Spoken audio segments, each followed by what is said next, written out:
So you saw what happened in New Delhi also earlier, but the crux of all this is what's happening right now between Israel and Hamas.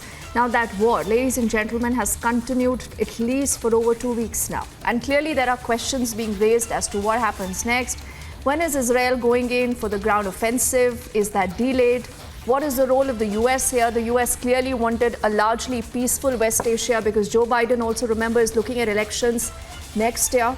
So will that happen or not? What about the hostages? Now, the IDF says more than 200 hostages right now are with Hamas, and they want to ensure that all of them are evacuated to safety as soon as possible.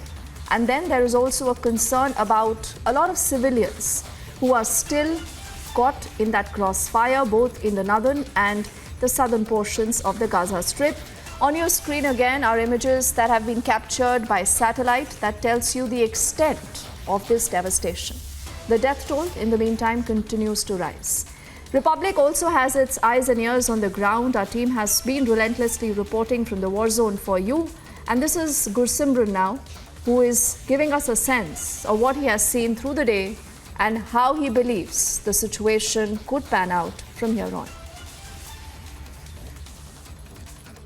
As the war between Israel and Hamas has entered the day 17, the security has been beefed up, especially those kibbutz who had a narrow escape because the terrorists of Hamas, when they tried to come to this side, they were thwarted by the Israel Defense Forces and also the civilians, and the attempt was foiled. Otherwise, this kibbutz Shuva, that is on the southern border of the Israel, just few meters from the kibbutz Saad, this was one of the target that has been now foiled, and we are showing you the visuals of the places that have been made as one of the centers where the Israel Defense Forces have been deployed. Equipped with the state-of-art weapons, these Israel Defense Forces troops are marching here on the gates and ensuring that no vehicle enters or leaves without a thorough check.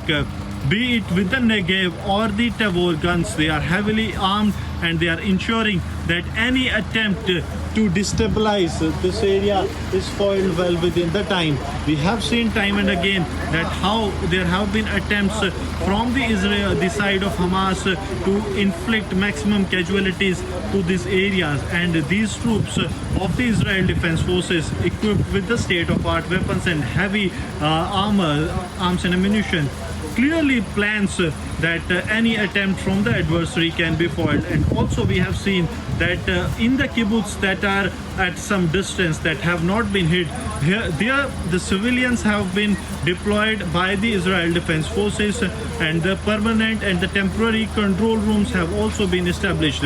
Now this gate will only be opened once it gets a go-ahead from the IDF troops that have been deployed here. That means the entries and the exits have also been restricted upon the checking that is being conducted by the troops of the Israel Defense Forces. And it's important to mention that this was almost at a 500 meters distance that where the massacre has taken place in the kibbutz Saad, where the bloodshed took place. The civilians were targeted, minors were targeted, foreign nationals were abducted, and whatnot has happened. But these nearby kibbutz that has a close escape. Here now the Israel Defense Forces have been deployed by the authorities to ensure that there is nothing such that happened on the 7th of October gets repeated.